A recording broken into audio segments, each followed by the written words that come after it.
नमस्कार बच्चों, मैं संदीप सिंह आप सबका डीपीएस पाल कोचिंग सेंटर में स्वागत करता हूं। और कैसे हैं आप सब? आप लोग मुझे देख रहे होंगे इस चैनल पर पहली बार आप सबके सामने। आज हम स्टार्ट करने वाले हैं भौतिक विज्ञान। जो भी क्लास 9th के बच्चे हैं उनके लिए भौतिक विज्ञान हम ही पढ़ाएंगे।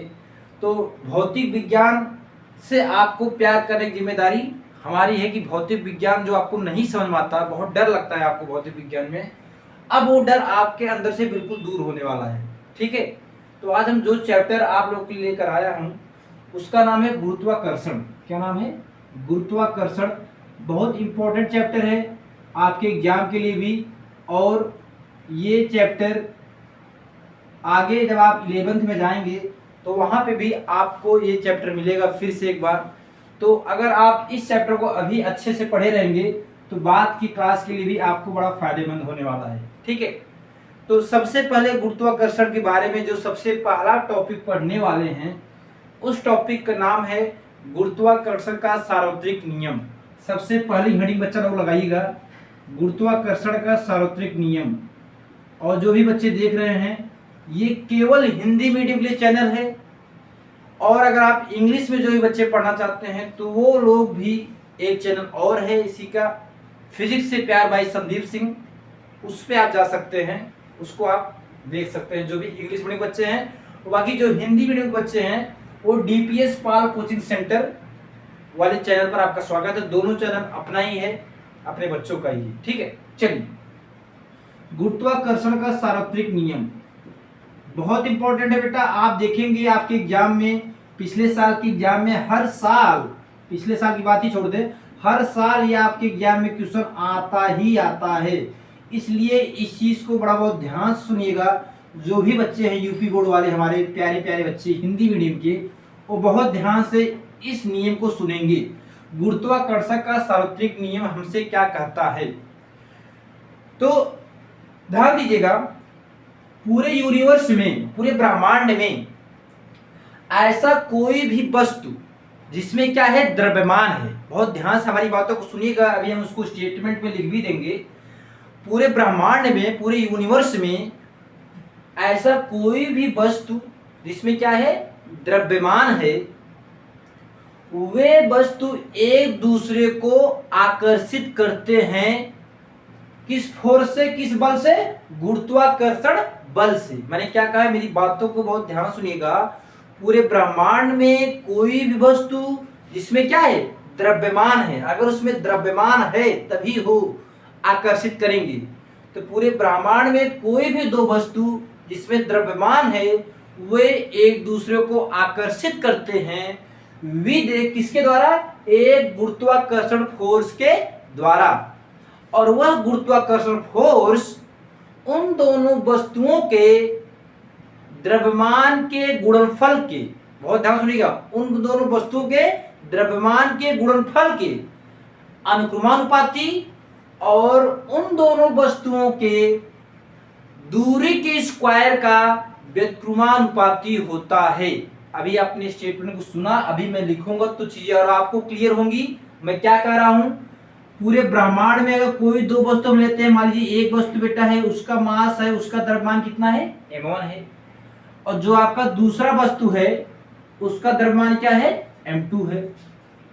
एक वस्तु, एक ऑब्जेक्ट है, इसका द्रव्यमान मास कितना है? m1। और दूसरा जो ऑब्जेक्ट इंग्लिश में, उसको हिंदी में कहते हैं वस्तु, या कहीं द्रव्य लिखा रहता है, तो ध्यान दीजिएगा। ठीक है, और उनके बीच की दूरी क्या है? हम मान लेते हैं r, उनके बीच की दूरी है। तो ये जो नियम है गुरुत्वाकर्षण का सार्वत्रिक नियम, ये हमसे कहता है कि ये दोनों वस्तु जिसमें मास है ये एक दूसरे को क्या करेंगे? आकर्षित करेंगे।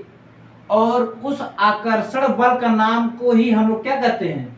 गुरुत्वाकर्षण बल। क्या कहते हैं? गुरुत्वाकर्षण बल, जिसको हमने F से दिखाया है।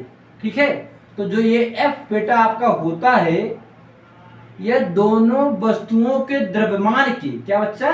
दोनों वस्तुओं के द्रव्यमान के गुणनफल के अनुक्रमानुपाती होता है।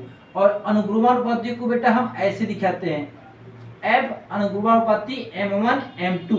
इसका मतलब यह है अगर दोनों वस्तु का द्रव्यमान हम बढ़ाएंगे तो उनके बीच फोर्स भी क्या होगा? बढ़ेगा। और दूसरी चीज क्या, जो इन दोनों वस्तुओं के बीच बल लगता है वो उन दोनों वस्तुओं के बीच की दूरी का है स्क्वायर के, मतलब ये स्क्वायर के व्यतिक्रमानुपाती होता है। व्यतिक्रमानुपाती का मतलब अगर आप डिस्टेंस को कम करेंगे तो फोर्स ज्यादा लगेगा और डिस्टेंस को ज्यादा करेंगे तो दोनों वस्तुओं के बीच फोर्स कम लगेगा। और जब इन दोनों को, जो आपका ये अनुपाती है, मैंने साइन लगाया है, जब इन दोनों को बेटा हम हटा के बराबर लाते हैं तो आपको पता है हमको एक नियतांक मिलता है, कांस्टेंट मिलता है। उस नियतांक का नाम क्या है, कैपिटल जी। क्या नाम है, capital G.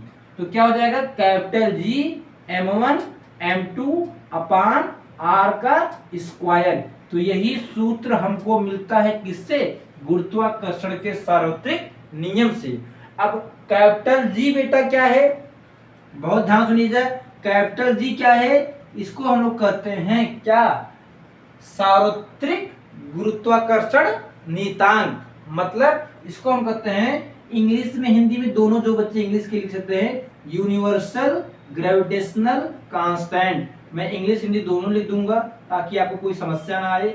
Universal gravitational constant, Hindi में जो बच्चे हैं वो भी लिख लें, सार्वत्रिक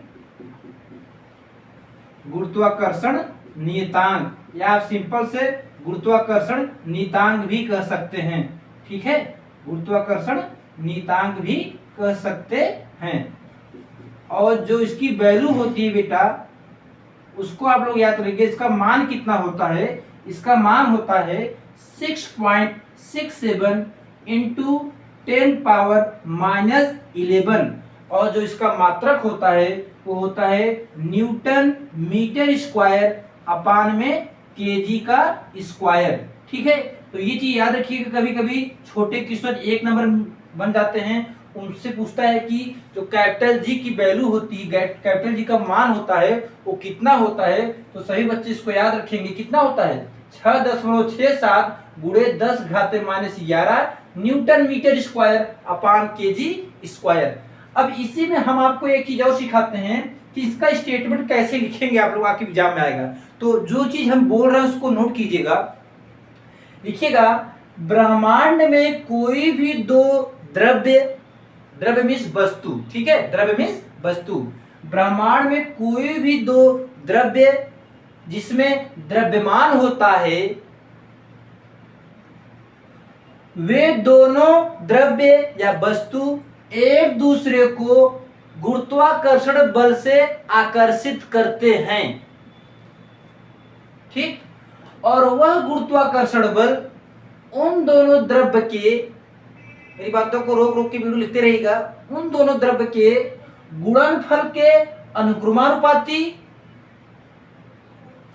और उन दोनों द्रव्य के बीच के दूरी के स्क्वायर का, दूरी को वर्ग का व्यतिक्रमानुपाती होता है। जो हमने ये सेंटेंस बोला आप वीडियो को रोक रोक करके अपनी कॉपी में लिखिएगा, क्योंकि ये लेक्चर आपको डेली रूटीन में मिलेगा। ठीक है, आपको बायो का लेक्चर आपके डीपी सर पढ़ाएंगे, मैथ का लेक्चर आपके पाल सर पढ़ाएंगे। ठीक है, तो जो भी आपके टीचर हैं वो लेक्चर आपको प्रोवाइड कराते रहेंगे। ठीक है, बाकी भौतिक विज्ञान मैं आपको पढ़ाऊंगा। ठीक, चलिए अब एक चीज और सीखते हैं हम लोग। हम देखिएगा कि कैसे हम इस कैपिटल जी का मात्रक कैसे निकालते हैं। तो मात्रक किसका, कैपिटल जी का मात्रक हम कैसे निकालते हैं ये भी हम आपको सिखाते हैं। कभी कभी 2 नंबर में पूछ लिया जाता है कि कैपिटल जी का मात्रक कैसे निकालते हैं।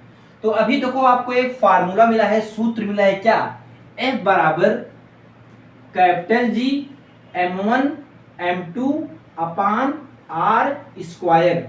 अब कैपिटल जी का आपको निकालना है सूत्र, तो बेटा जिसका आपको निकालना है मात्रक उसको एक साइड कर लो। तो जी को अगर एक साइड लाओगे तो ये क्या हो जाएगा, f इंटू आर का स्क्वायर, और बेटा m1 m2 का नीचे बेटा ट्रांसपोर्टर मल्टीप्लाई तिर्यक गुणा कर लो। ठीक है, तिर्यक गुणा करोगे तो जी की वैल्यू आपको मिल जाएगी।